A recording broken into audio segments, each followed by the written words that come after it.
This is Maury Mendenhall, and I work at USAID. I've been working with the Alliance for a while now, and it is my great pleasure to moderate this session on supporting the social service workforce through attraction and retention.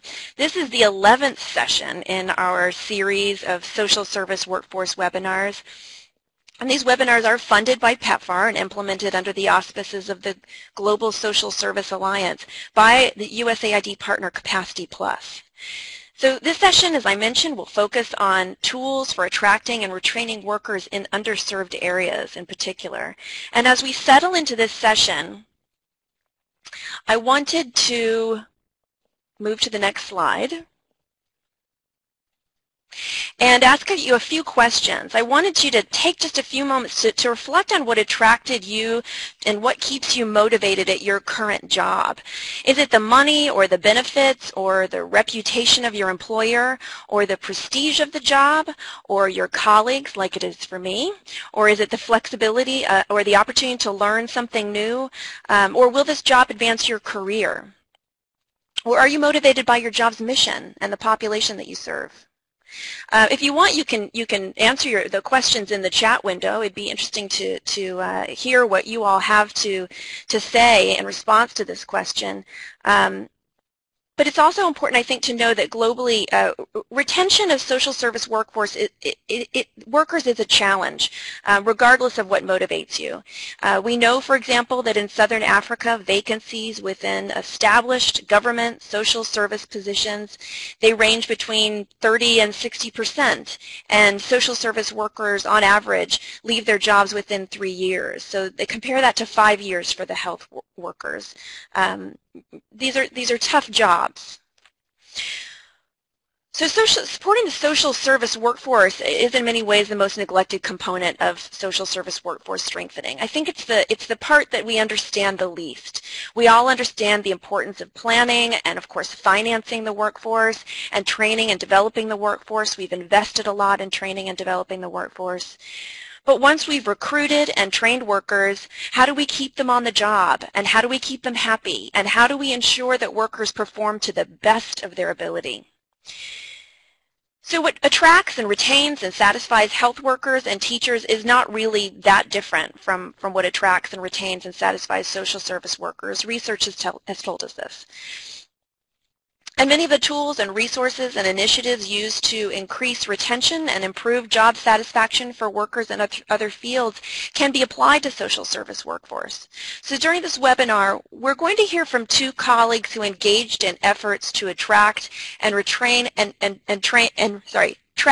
and retain health workers, potentially train as well, particularly in rural and disadvantaged communities. So our speakers today may be familiar to you. We're going to hear from Dr. Carmen Dolea of the Health Systems Policies and Workforce Division of the World Health Organization. And she's going to discuss the global recommendations for increasing access to health workers in remote and rural areas through improved retention. And then Wanda Jaskiewicz of CapacityPlus. She's a senior team leader for global leadership and health workforce effectiveness at IntraHealth International. She'll present on the use of a rural retention survey toolkit that she has used in Laos to help determine the relative importance of health workers the relative importance that health workers place on different job characteristics and predict their decision-making about job postings. So that's a very interesting toolkit. And I want to make sure that you know how to access those two tools that we're going to discuss today. This slide will show you where you can find them on the internet. If you're really interested in retention and want to read up on other tools, you can certainly search for retention within the resource database on the Social Service Workforce Alliance website. And the Rapid Retention Toolkit you can find that there. I also want to take this opportunity to just remind you that summaries, PowerPoints, and the recording that Chris just started from this and each of our sessions in our webinar series, they can be found on our new Alliance website, the socialserviceworkforce.org, where we'll also post information about this session, about future sessions. And for those of you who are unfamiliar with our website and with the Alliance, please note that this website includes a range of resources and information to support the social service workforce. You can find that in the library. You can also sign up for the Alliance listserv and the newsletter, which will bring these resources and information directly to your inbox. And finally, I would like to strongly encourage you to join the Alliance as a member if you haven't already. If you go to the website, click on Get Involved, and you can find out how to sign up as a member, how to sign up for the listserv, and how to get involved in other areas. As a member of the Alliance, you can collaborate with other members to develop new Alliance tools, resources, events, initiatives. New working groups are forming right now to develop indicators for measuring the impact of workforce strengthening initiatives and training programs for social service workers who are working on the front lines. You can also lend your support and your leadership to global workforce advocacy efforts. So if you have any specific questions about the Alliance or how to engage with the Alliance, there's a contact email address on the website. You can also contact Amy Bess, or you can write your questions now in the chat window. And on that note, please do remember to use the chat window.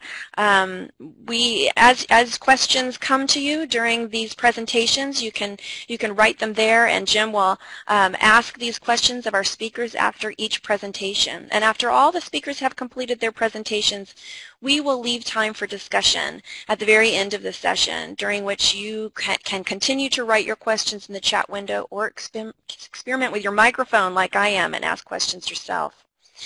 So at this point, I want to invite you to join me in welcoming Carmen Dolea for a few remarks on the recommendations that she's going to present to us today.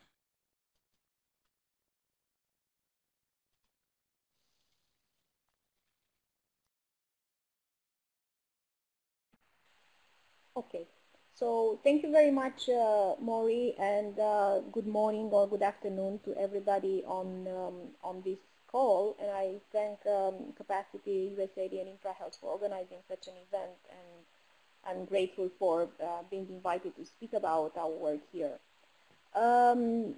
Just before starting the slides, I have about 10 slides that I'm going to go through.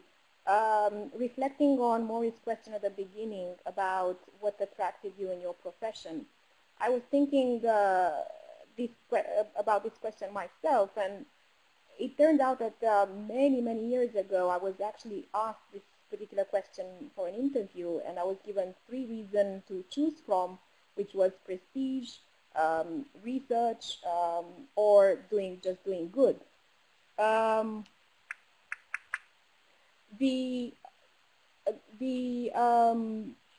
The reason, I mean, I'm a medical doctor by profession, but and as many of you probably are, but these professions shared similarities with the social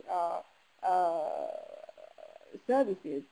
So the more you think about it in all these years, it appears that not only these 3 reasons, but more and more what matters for people in the workplace is the meaning of their work. The extent to which their work actually provides meaning in the way they relate to the work, they relate to their colleagues and the world around them. So let me just then start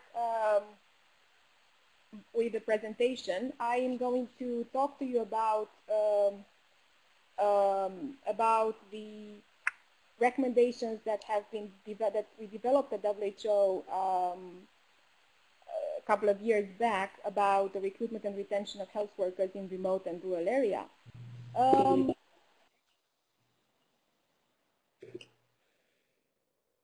Carmen, this is Jim. Hi, Jim. Could you increase? Hi, how you doing? I'm fine. We're having a little trouble hearing you, and we got some comments in about maybe you could I don't know if you can turn up the microphone volume. Is it at 100%? I can't hear more than that. Is that okay now? Okay. Well, it's okay with me. I mean, that looks good to me. Thank you. Okay, fine. So Barbara is okay as well. Thank you. Moving on. So the reasons why we started to work on this area is basically that, as many of you know, for the health workers, there has been an observation that there's insufficient production capacity in many countries. The World Health Report in 2006 identified 57 countries which had a total workforce below the level that would allow them to reach minimum coverage of services. Then there is also the inability to keep these workers that are being produced, both in country, so within the country, but also in the areas of remote or rural places. Other countries, on the contrary, have the paradox of overproduction with unemployment of young doctors in urban areas. Therefore, all the efforts to scale up the workforce, which have been made recently and are continued to be made, we really come to naught if these trained people cannot be attracted and maintained where they are needed. Then we see overall a kind of disintegration of health systems and a global policy environment that puts the focus more and more on strong health workforce to deliver on the many global initiatives that are mushrooming all over the world. So then the reason why it's important to care about these things is obviously that health of people living in remote and rural areas are worse than those in better off places. So studies have shown that children from poorest households are least likely to receive treatment for malaria, for example. Or only 1 in 3 rural women will receive the recommended care during pregnancy. So while globally the population is split evenly between rural and urban areas, we noticed that nurses, global population, if we can speak of something like that, is much more concentrated in urban areas, with 62% of nurses in those areas compared to 38% in rural areas, whereas the physicians' inequalities is even much more pronounced, with almost 3/4 of physicians located in urban areas. And these inequalities are much more pronounced in many of the developing countries, but they're also present in the developed world. So why did we say to develop guidelines for rural retention? Basically, this was in the context where WHO has started to look more carefully at the recommendations and the guidelines that they produced and the extent to which these are based on evidence or are just expert opinion.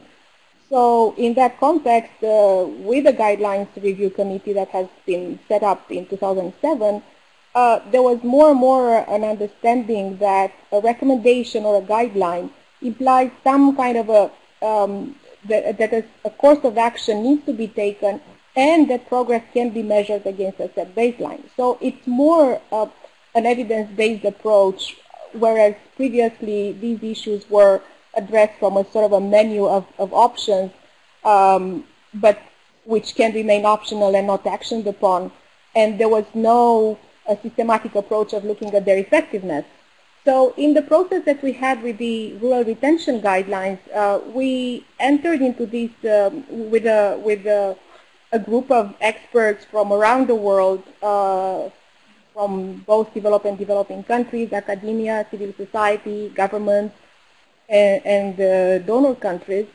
We went through a systematic and explicit process of evidence gathering and assessment, and based on that, we formulated recommendations that can be adapted in each country. The approach we took was to really identify the key research questions that we wanted to address in a more systematic way. So the first thing was to look at the role of different factors in influencing health workers' choices. As Maury has said, that's the first question that comes to mind. What does influence health workers' choices of location, and how best can they be identified? This is really a key component of the situation analysis when any recommendations is to be set up and developed.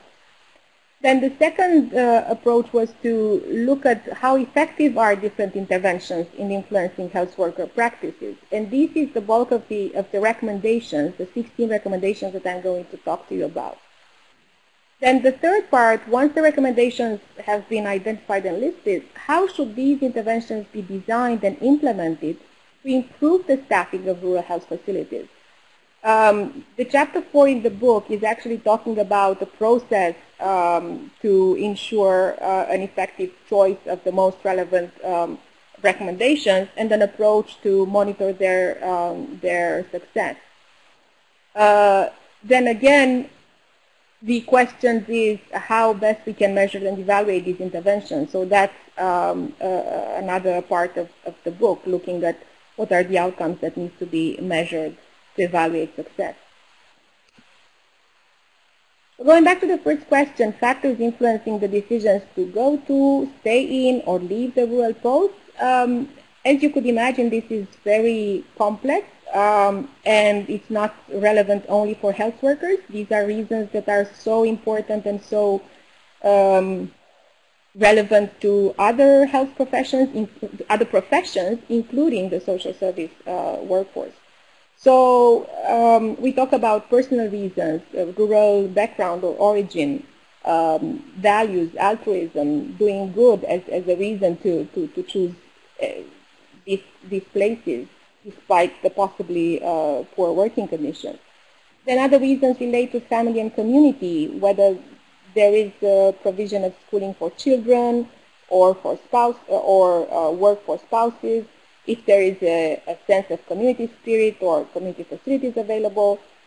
Then, of course, is the financial aspect, but even more relevant is the career-related factors, which is access to continuing education opportunities, professional development, and possibility of moving up to the career ladder in these areas. Obviously, an important factor is the working and living conditions, and then another factor was the extent to which spending time in these areas is regulated through bonding or mandatory service. Once these factors have been identified, then looking at identifying the interventions that we would like to recommend, we looked at dimensions for assessing their effects. And we look at we developed a framework for measuring the results of interventions, which we use to assess the literatures and the studies. And we really wanted to see the extent to which these interventions influence outputs, and we define these as attractiveness, recruitment, and retention, leading then to more specific outcomes, which are workforce performance and the performance of health systems. Obviously, when health workers are available, competent, responsive, and productive, there is much more likelihood that the system performance will increase, so the coverage of interventions will increase, productivity and responsiveness will also increase, and this in turn would lead to improved service delivery and improved health outcomes. So we use a system called GRADE to measure the strength of the evidence, the extent to which the studies are well performed. I won't go into details, but I can answer specific questions offline.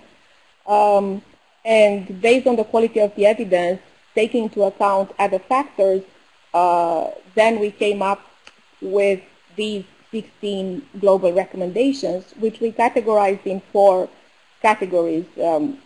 A number of them are in the area of education, regulatory interventions, financial incentives, and the last one, professional and personal support.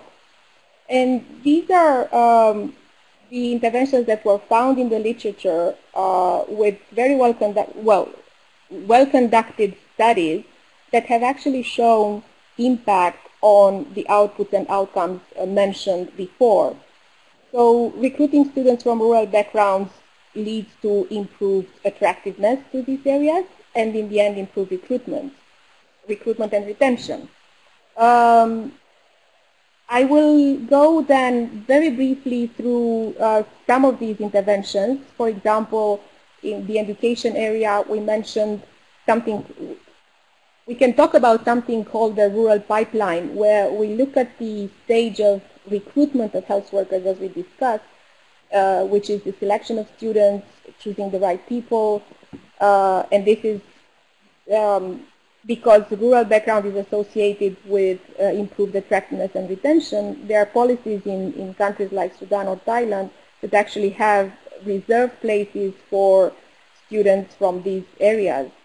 Then the next stage would be to get the right context by focusing on undergraduate training and creating schools outside major cities. There are examples in Mali and Canada, the Northern Ontario School of Medicine, or providing placements in rural areas, like in Australia, Flinders University, or changing the curricula to reflect the issues relevant to rural health workforce, as happened in South Africa.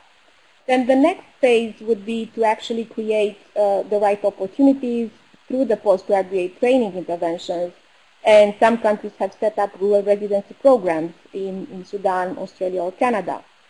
And lastly, but not least important, is the support then given to these workers, which we call the nurturing the right environment, which is to provide career ladders for rural health workers. Then the category of regulatory interventions, there were 4 types of interventions that we found effective here, which was the compulsory service, which is letting students, employing new graduates in rural and remote area in exchange of, for a number of years, in exchange of getting their diplomas. Afterwards, enhancing the scope of practice, or providing different types of health workers, and then scholarship, which were mentioned in the table before. A good example is in this area is the Técnicos de Cirugía in Mozambique, which were assistant clinical officers trained in providing services for providing surgical services, and studies have shown that their retention rates over the years have actually been much better compared to the doctors graduating at the same time, and the quality of their services were equally good as the one provided by doctors. So this is an intervention that actually has a lot of potential to be implemented. Then the issue of financial incentives really is when people talk about keeping health workers in places where they wouldn't want to go in the first place, they would think of giving them more money. But the question is always how much is large enough and how much is good to keep people.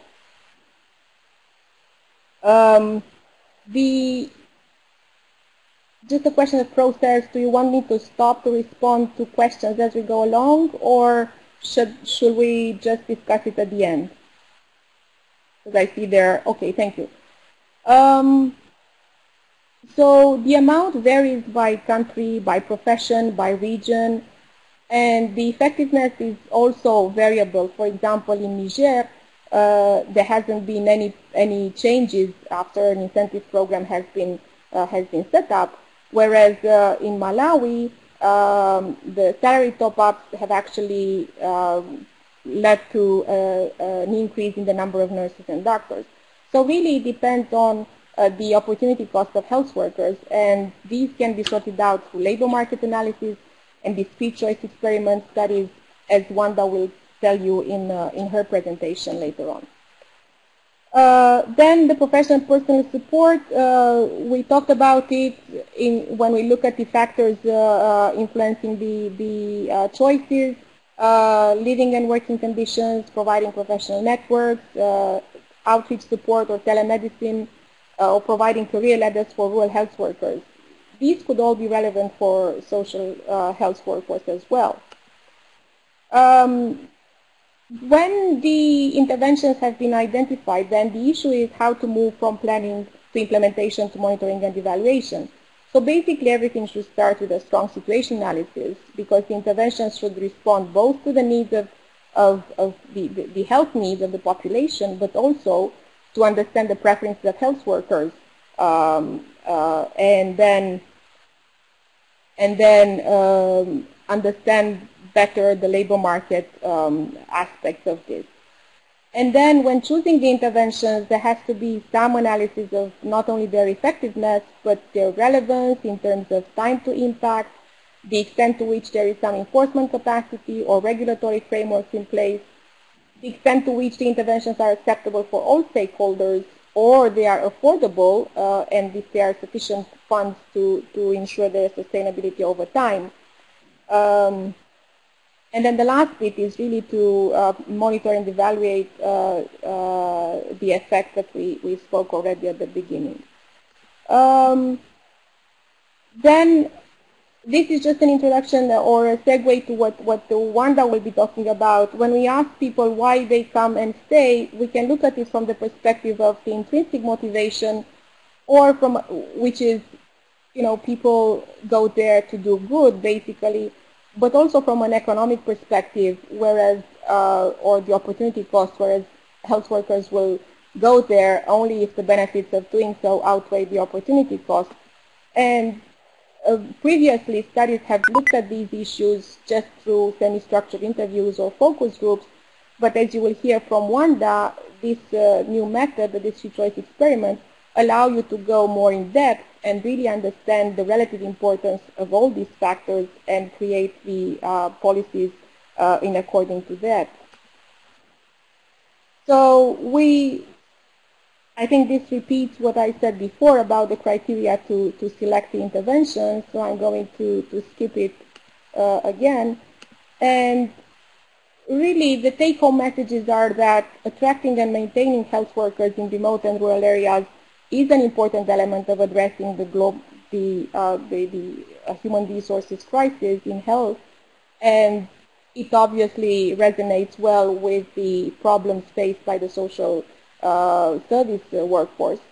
So our approach was to move away from detention per se, not to force people to be there, but to increase access to health workers, and that's why we were talking about interventions like outreach or telemedicine or similar interventions. And then really important is that this is a multi-sectoral process which requires the participation of all the key decision makers. And it really takes time not only to develop them and understand the issues around it, but also to implement and assess the effectiveness. And I think some of the questions refer to the combination of interventions. Yes, indeed, the bundles or packages of interventions are more likely to be effective if, instead of just one intervention. And the analysis should identify really what is the best combination given the context of the country and the expectations of health workers. But there's also an evidence gap in the evaluated research, and we try to look at not only how effective the interventions are, but really what makes them work, what are the contextual factors that support their success, and how can these be replicated in different contexts. So I was asked to provide you some references, but you find even more references in the published document online that Maury presented at the beginning. And I will just stop here and try to look at some of the questions and see if I can provide the salary top-ups. As I just gave the example of Malawi, it really depends on the context and on the and the big issue is the sustainability element of that, because for how long could it be sustained? In Malawi, it was a donor-supported emergency human resource program which provided the top-ups, and then when the program stopped after 3 or 4 years, then there was a big issue of sustainability. The difference between attraction and retention, yes. I had a slide I can send Maury. In the previous version, there was a slide that mapped the interventions which were more effective on attracting workers, like rural placements. They are more effective in attracting workers there, but less effective in retaining them. And there was another question from Barbara, I think, before. Oh yes, the or Amy again, Maury again. The rural pipeline, yes, it obviously has to work together, and even studies have now identified, using the DCE choice experiment, identified the right bundle, if you want, or the most appropriate combination of interventions. So it is a difficult area, but my sense is that there is hope, and there are tools now that can help us better solve these issues. So I'd be happy to continue discussions afterwards, and thank you very much. Carmen, I'll go ahead and jump in here and maybe facilitate this and give you a chance to take a short break. So you've addressed some of the questions already, and for everybody else out there, if you have further questions, if you could just, we found it in these kind of things, it's most effective if you can just write them into the chat box there. And I think the only one you haven't addressed so far, Carmen, was the one from Emily Cummings about has there been any research into what more effective interventions are in terms of personal support for health workers? So you might want to try to give that one a shot. Yeah, sure. In terms of personal support, the interventions that have been found effective are really the networks of providers. For example, in Australia, what we retained for the study was studies that looked at professional organizations of rural health workers that actually, because of they were part of these professional network, which provided them opportunities to participate in conferences, in workshops, in these kind of things. This helped them maintain their ethos and their desire to continue working in that. The other types of interventions are the awards, like in Thailand or in other countries now, the national award for the best rural health doctor or nurse have been found to be really effective in terms of motivating others to follow the same example. So every year in Thailand they choose, there's a contest and they choose the best rural health doctor. And these are things that go beyond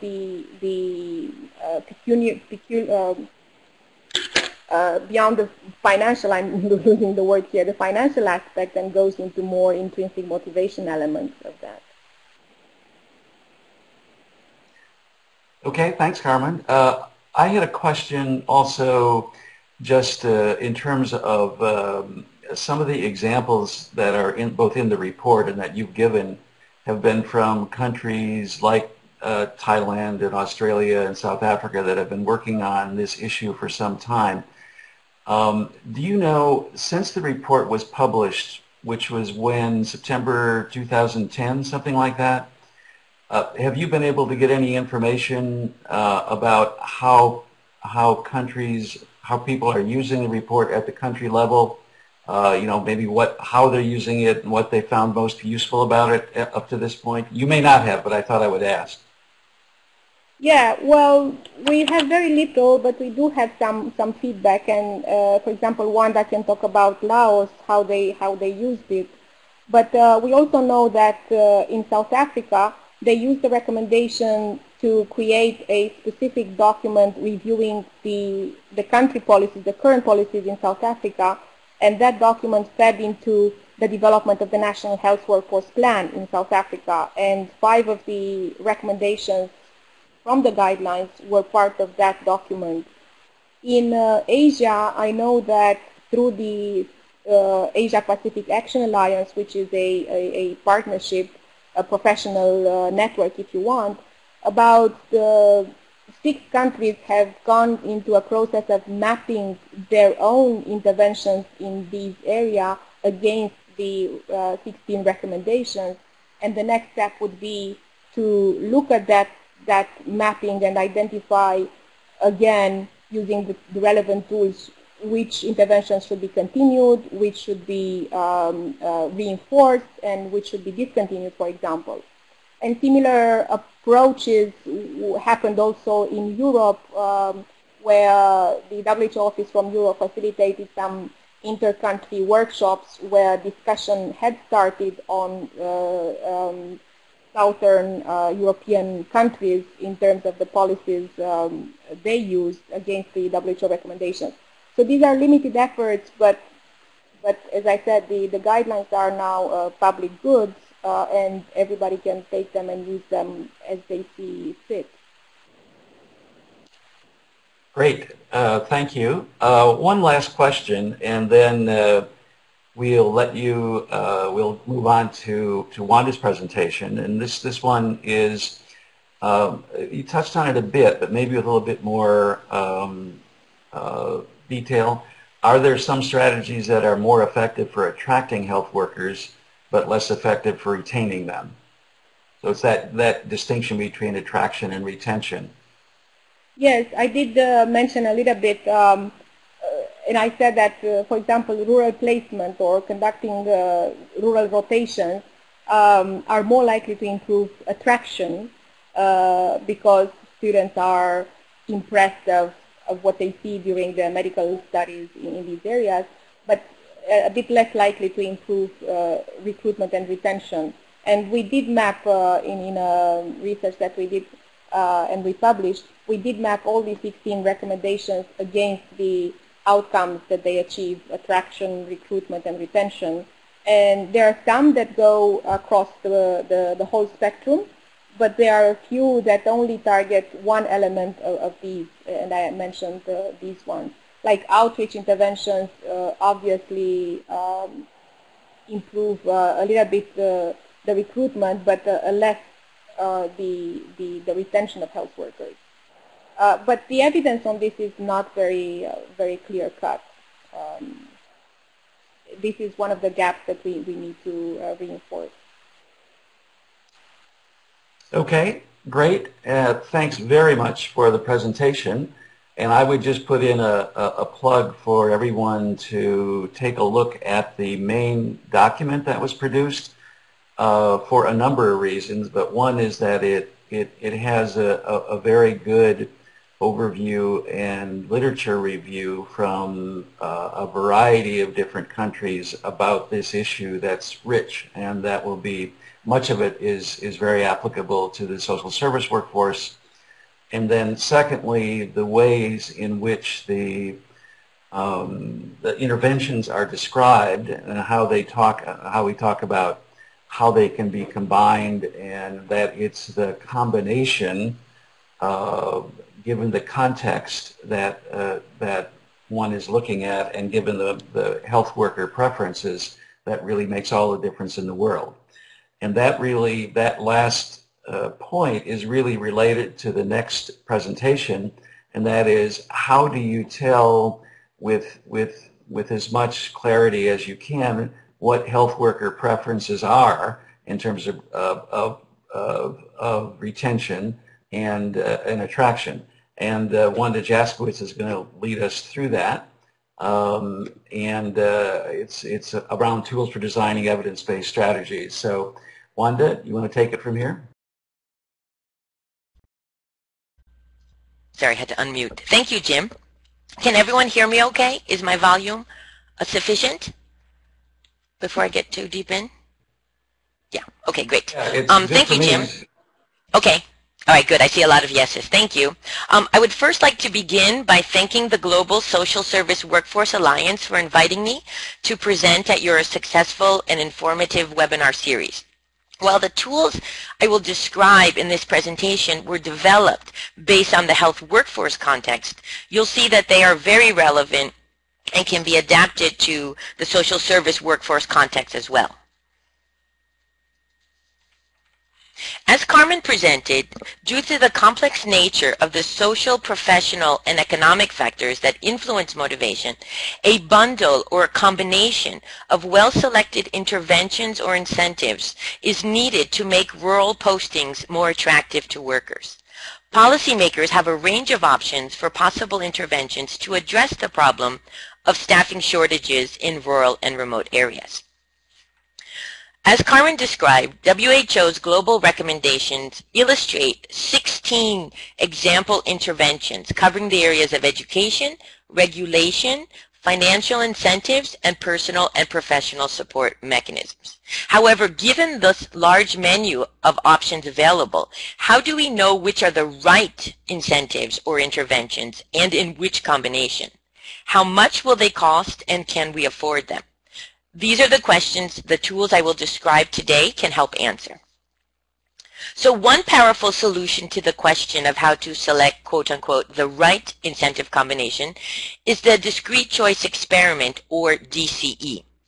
The DCE is a quantitative method which can be used to determine worker preferences for what would motivate them to work in a rural area and how important each of these factors is in relation to each other. In other words, what trade-offs are people willing to make? Maybe an otherwise unattractive location would be okay if a worker is guaranteed a fast-track career promotion combined with support for further study and a salary increase, for example. The statistical modeling inherent in the DCE methodology allows you to estimate the percentage of workers who would take a job if provided a certain set of conditions or incentives. As such, the DCE can be a useful tool for discovering some of the critical aspects of workers' employment decisions. And not only has the DCE been used in other health-related settings, such as to determine patient decision-making, but it was actually adapted from the private business sector, where it is oftentimes used in marketing research and the transportation industry. So this again is the table that Carmen showed us with the WHO recommendations. I wanted to highlight to you those in blue which can be addressed by a discrete choice experiment, because these represent characteristics of the job or conditions of practice that can be improved or changed to attract or retain workers. And this is what we can look at, which of these types of interventions or incentives are most attractive. This is what the DCE can help tell us. So these, I wanted to present to you the resources related to the discrete choice experiment which you can use. On the left, you will see, developed by the WHO, World Bank, and CapacityPlus, is the DCE user guide, which targets researchers, academics, and economists and other experts and provides technical guidance on how to develop and apply a discrete choice experiment. On the right is the Rapid Retention Survey Toolkit developed by CapacityPlus, which provides a more prescriptive, step-by-step approach to be used by non-researchers, such as human resource managers, as it relies on the use of software to develop the experimental design and to carry out the analysis. The first step in implementing a DCE study is to obtain a clear understanding of the choice context that individuals face in a real-world situation. The situational analysis, using qualitative research methods such as focus group discussions, identifies a set of relevant job characteristics or job attributes that affect individuals' choices in employment. Next, then, we define the choice sets, which make up the experimental design and pose different combinations of randomized incentives. How people respond to these questions establishes what the worker preferences are. The statistical analysis then looks at which of the theoretical incentive packages are most likely to attract and retain the needed workers. This slide provides examples of the job characteristics or job attributes and their levels, or the varying options of incentives that were considered for the nursing cadres in both Laos and Uganda. As you can see, job attributes can vary from career promotion, housing, salary, quality of the facility, and management support. And so you look at different levels within each type of job attribute or incentive to see what is the appropriate level at which people would take a rural job. Is a 30% salary increase mixed with something else such as housing sufficient, or does it need to be a 50% salary increase combined with something else? You want to see to arrive at the right level so that you don't offer less than what people will take or actually even more than what you would need to provide. So if people would be happy with a 30% additional salary raise because they are also getting a fast-track career promotion, then that is obviously more economically and feasible for a ministry. The process of selecting the different job scenarios and putting them together to form choice sets is called experimental design. So here is one example of a DCE survey question or choice set which was administered to the nurses in Laos.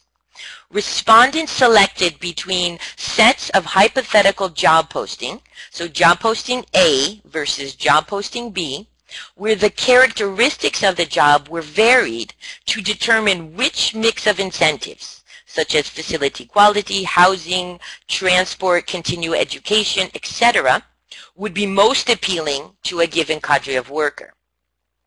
An important assumption of DCE is that individuals apply compensatory decision-making when stating their choices within the choice sets.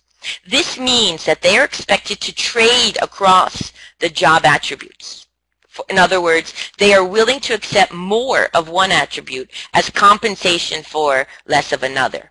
So I will work in a rural area with a little bit additional salary because most important to me is that I will get a fast-track career promotion and I will get further study. Or maybe it is the housing mixed with salary increase that is most important for others. This is what we can find through this.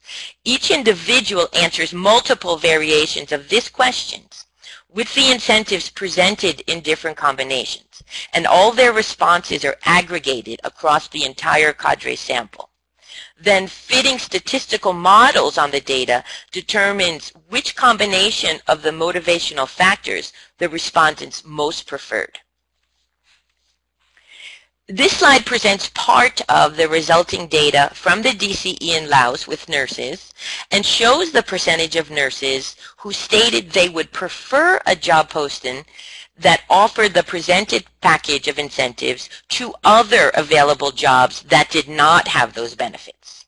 So these estimates can assist stakeholders to select which specific combination of incentives will most likely provide the appropriate level of motivational value to workers while taking into consideration the financial, policy, and operational implications of their implementation. For example, if a Ministry of Health provides incentive package 1, whereby nurses would be promoted to permanent staff directly upon posting in a rural area, would be provided transport for both official and personal use, receive a scholarship for further study after 1 year, receive housing, and be eligible for a performance award. As you can see, more than 93% of them would likely accept this type of rural posting, even at no additional salary increase. However, this quote-unquote ideal or best package likely represents a high cost of provision to the ministry.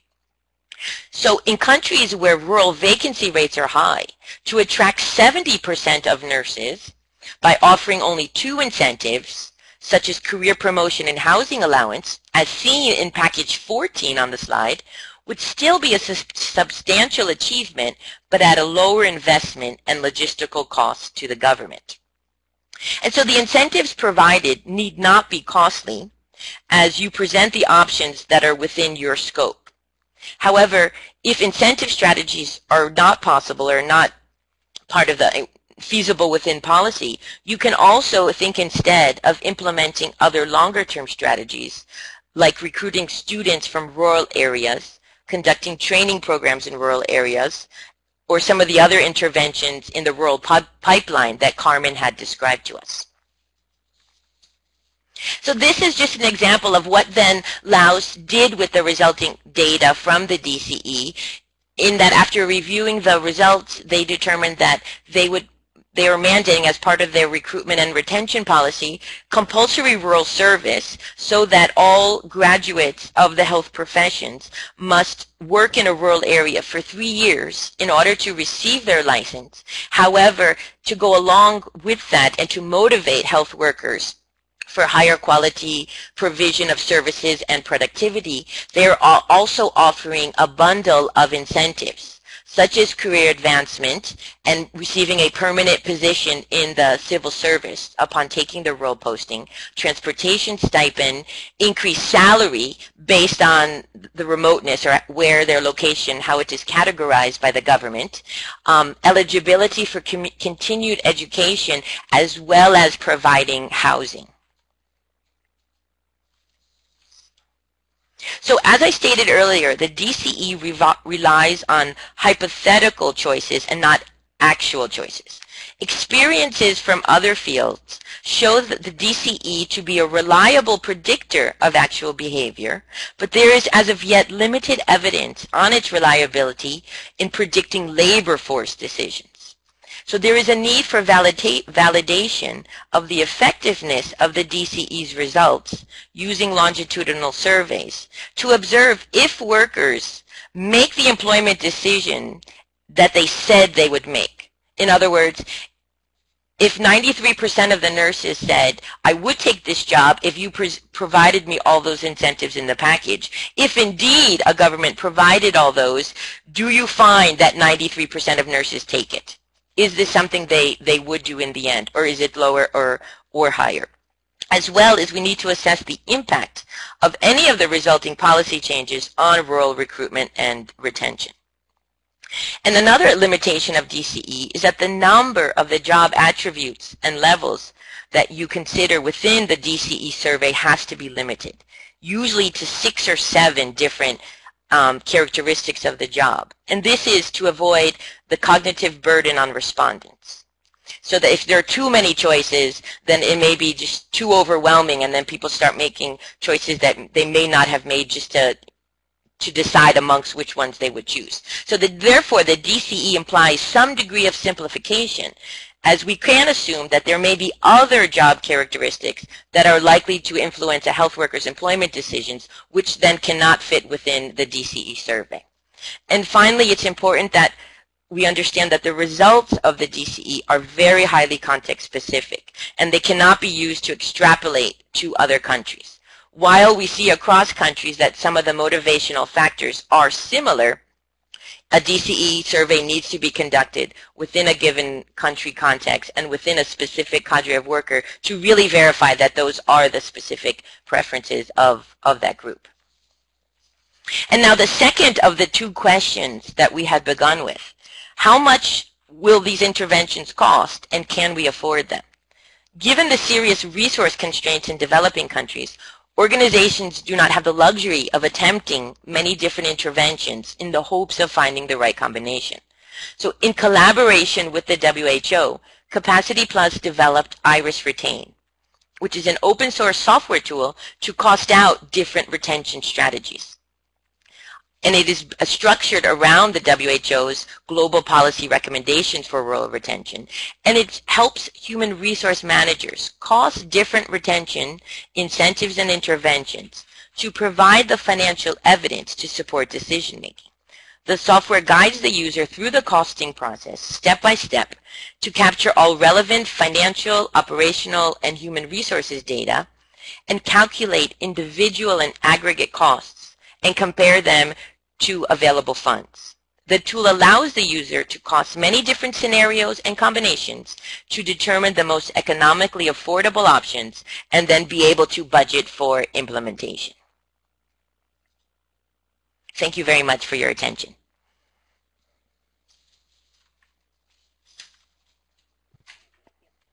Okay, thank you, Wanda. Excellent presentation. And, you know, we have been, Alfredo says clap, clap. Yeah, very good presentation. And there have been some questions that have come up as you were doing it. And so I'm going to start by asking you the question, asking you a couple questions. Actually, there was one that's very simple, and it said, wow, this is great, Wanda. Is this tool open source? Could you comment on that to start with? Well, the second tool, the last one, IHRIS Retain, the costing tool, that is open source, yes. The first in the Rapid Retention Survey Toolkit, the software that is used to, you know, for the non-experts to be able to conduct the survey is not an open source. It does require a license, and that unfortunately is one of the limitations of that tool. You would need to buy the software license in order to use that. The other tool, the DCE User Guide, that's really a technical guidance document. So those with the proper programs or modeling formats would be able to do those on their own. So you could possibly take some of this, what you just mentioned, and if people wanted to adapt them so they might fit the social service workforce in terms of context and questions, that might be possible? Oh, definitely. And the software, even the licensed software, it is not specific to any sector. It is an tool that you enter your job attributes. So if it's a social service workforce area, you present it as such. If the paper producing industry wants to do it, they would use the software for their purpose. So that is just available. Okay. Good. Another question, there was a question and some discussion around the costs, and you did have a slide at the end. Some of these came up before that slide, but I would like it if you had any further thoughts about it. And the original question was, when discussing the DCE, who is covering the costs of career ladder incentives like more training and financial incentives? The interventions are great, but who will cover these costs is often more challenging. And do you have examples of this from government and or donor-funded programs? And Carmen did chip in and say that normally these interventions should be part of an HRH plan, which ideally should be costed and budgeted. So this question should definitely come up. And you had in your, I think, almost next to final slide, you had put that in there. But do you have any examples of this or any other thoughts about this particular question? Yeah, and Carmen is exactly right. Whatever incentives or interventions are implemented would need to be covered by someone, and obviously best if it's in an HRH national plan or in a social service workforce plan, because they have to be sustainable. The most important part is if you start providing incentives, you can't run out of that incentive in a year's time. So if you've promised these packages to individuals who then take the jobs, they have to continue in their way. So whether it's the ministry, ideally, who budgets for whatever the, financial costs or even logistical costs in implementation, or, in some countries, for a few years, they rely on donor support, and then, hopefully have a transition plan as, donor funding is decreases.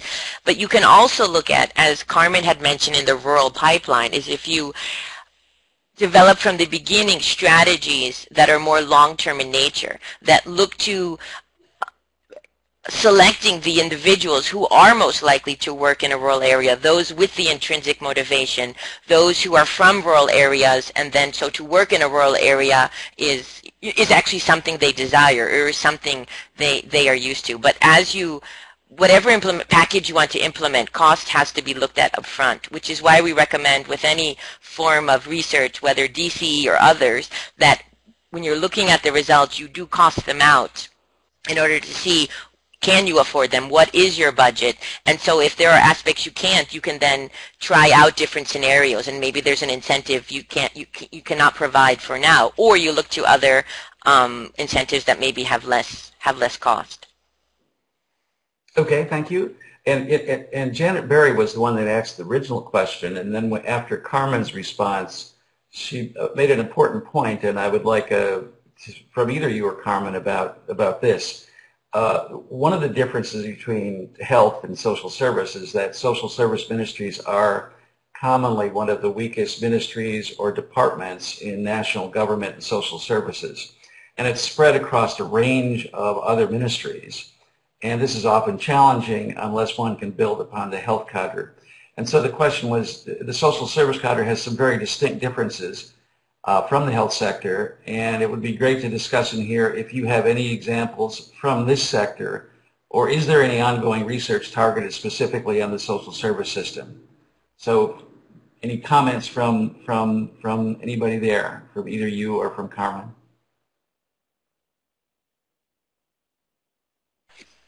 I don't know, Carmen, if you do. I, per se, since most of my work is on the health workforce, I unfortunately do not have examples on the social service workforce. I'm wondering if either Carmen, you may, or maybe some of the participants in the webinar who are from the social service sector have some examples to share with all of us. No, I don't have either. We haven't worked on social service workforce, but what I can add is the challenge of governance and you know, making the voice heard within the whole government of a specific, often less regarded sector like the social service is a challenge also for health, because even health is less respected and viewed. Health minister, I mean, is less respected and viewed in many countries, and the budget of the health minister is also often less than the budget of other sectors. So the approach taken by the health sector coordination and planning and development might be informative for the social service sector, in the sense that it really requires a multi-stakeholder approach, and in whatever discussions about health workforce planning, there has to be part of the discussion, both the finance minister, the other involved minister, the education minister, of course, and professional associations, other sectors involved, and so on and so forth. It can't, any plan developed in isolation by one minister would never work unless it has the buy-in from other sectors from the beginning, and the discussion has to be, it's a lot of lobbying and a lot of pressure to be put on all the other sectors, and really make the case for the sector. You know, in health, it's probably easier to, in a sense it's easier, although it's never really done correctly. You would say that if you put money in health, your economy would grow because your people will be healthier, you have your doctors to help you, or your health workforce to help you deliver services that makes your people healthier, that can work better, and your economy can grow. I mean, this argument could probably be extended to the social service aspect, because obviously the economics eventually win all arguments. So I think work in this area, really making the case, the economic case of social service workforce, is probably one way to go. Okay, thank you. And there have been a couple of comments on it. Rachel put in a comment about people that would like to access the toolkit online, and put in the link to that. And Amy Bess put in there that the question, which is related to this, is I would be curious to know if anyone listening in has examples of relevant or similar strategies for attracting and retaining the social service workforce. So you might, if you do, kind of note that in the chat window. In the meantime, another question came in, and this was more specifically on the DCE, so I'm going to ask this, Wanda. It came from Toshio Takamura, who said, I just did DCE for clinical officers in Kenya for my MSc dissertation. Your DCE manual was really helpful, as well as the WHO recommendations. Thank you much.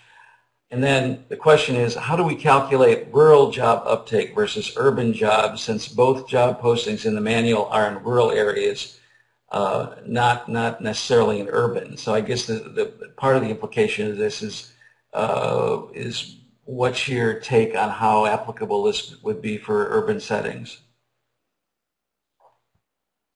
Right, and I know that, Toshio, thank you for your comment, and I know you emailed the question too, and I hope that was satisfying to what we were able to email you back. I think part of what you're asking is a bit more highly technical, so I'll leave that part. Maybe we can discuss offline. But really, like the toolkit, what we are looking for is looking at who would take rural jobs. We are, and not so much the urban, as most people flock to working in the urban area.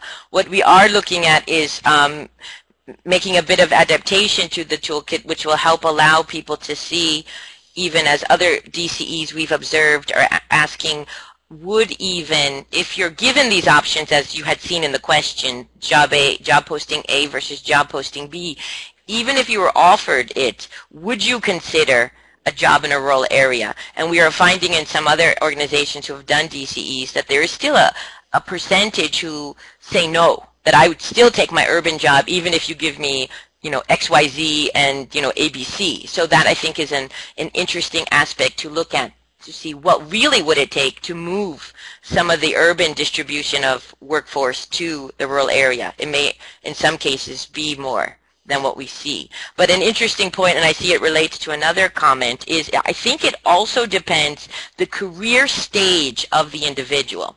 You find that oftentimes new graduates, those who are early in their career, are open to many things. They are looking for experiences, climbing the career ladder.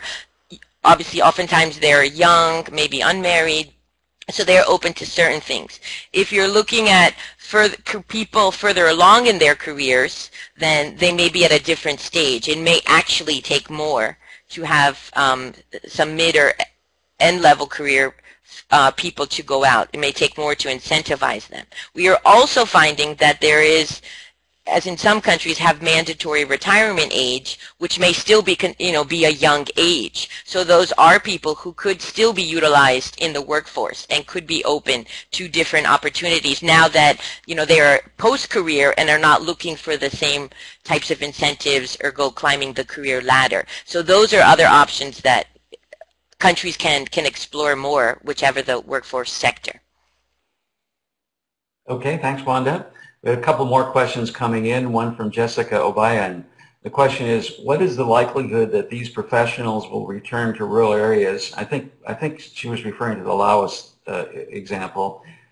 What's the likelihood they will return to rural areas after 3 years of compulsory service?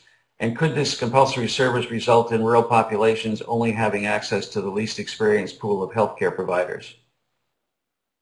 I mean, that's a great question and a great comment, and is something, you know, countries are looking at. And, you know, I think there are pros and cons to this strategy, and you'll note, if you look in the WHO recommendations as well, as, you know, compulsory service doesn't necessarily work as a strategy for many different reasons. So, you know, what is their likelihood of returning? That is something we want to study. That is something that, unfortunately, there aren't as many evaluations of retention policies and their effect on recruitment and retention. How many will stay, or, you know, what will it take? It may, as we had discussed earlier during Carmen's presentation, there are certain incentives that may recruit someone, get someone to an area, but after their 3 years, they may need a different level or categories of incentives or conditions in order to stay longer. So that is something to look at. And in terms of, you know, are the populations getting then the youngest, the most inexperienced? Obviously, in many cases, that is true. And there are some camps that argue a trained professional, even young and inexperienced, is better than not having any professional in that spot. Whereas others then argue the side of quality, and then you need some, you know, obviously those new inexperienced professionals need some supervision as well. So how can that be provided? And finally, then, even in countries where some of the reasons why some of the new graduates hesitate to take rural postings is they've said they don't feel confident. They are somewhat afraid of being out on their own and having to handle a difficult case. You know, who will they go to if they need help? So those are things that do take a lot of consideration before implementation. I don't know if Carmen has more comments on the aspects of compulsory service. Yeah, just to supplement this very relevant response from Wanda, this is one of the interventions that actually takes as outcome the access to health workers, not necessarily the retention of health workers. As you remember in the presentation, we talk about expanding this not only to retain, but really increase access of population to health workers in rural area. And compulsory service is part of these elements. It's true, these young graduates may not be the, oftentimes not be the best, have the best qualifications or be confident enough to work there. But as Wanda said, at least there is somebody there who can at least ensure some referral and some kind of immediate care. We did do a systematic review when we developed the guidelines, and about 70 countries, I think, they have experimented this approach. And one of the effectiveness is really, in terms of retention, it's obviously not very good. But the other big problem with compulsory service is the actual reinforcing capacity. There are many people that can try to skip the policies, to pay back the fees that they need to have, and really even ensuring the people are staying there as long as they have to, it's sometimes quite difficult to implement. Okay, thank you very much. As both of you were talking about that, Alfredo Fort wrote in a rather unusual comment. He said, anecdotal evidence, when the Peruvian Ministry of Health made recently graduated MDs go to rural areas because of the beauty of some spots and people, some stayed on and even married the locals, and that was an unexpected benefit. So who knows? Well, and maybe, Jim, that means the social service workforce can set up a matchmaking business, exactly. And that could be the incentive approach. A whole bunch of unexpected consequences here. Another question from Alfredo. I would like to propose that the DCE is also a great excuse to get the government to think of incentives, whether it be the Cadillac package or the smart car one, that they're obliged to offer something to get workers to go out to difficult rural areas. Has that been your experience, Wanda?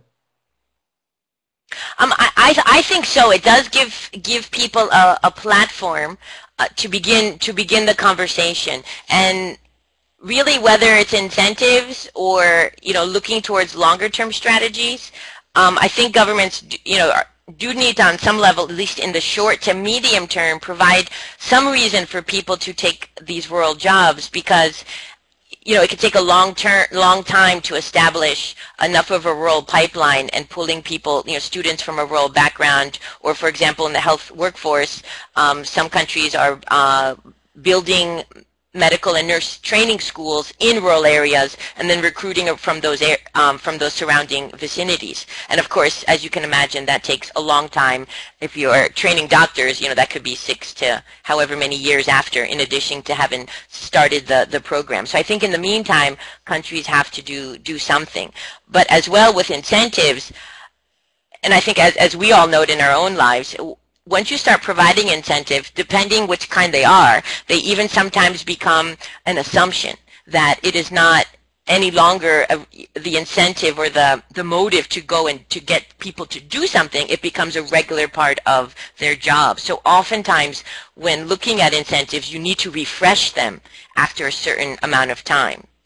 And if any of the environment has changed, any of the social, economic, or professional context has changed. But it does get government started in thinking about, well, what can they do?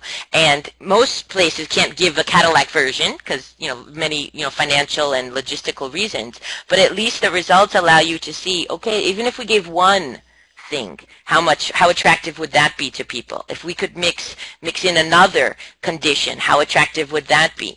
And so in countries that have really large issues with rural access, even if you can move from reducing vacancies by a few percentage points, that in some cases does obviously saves a lot of lives and is still worthwhile.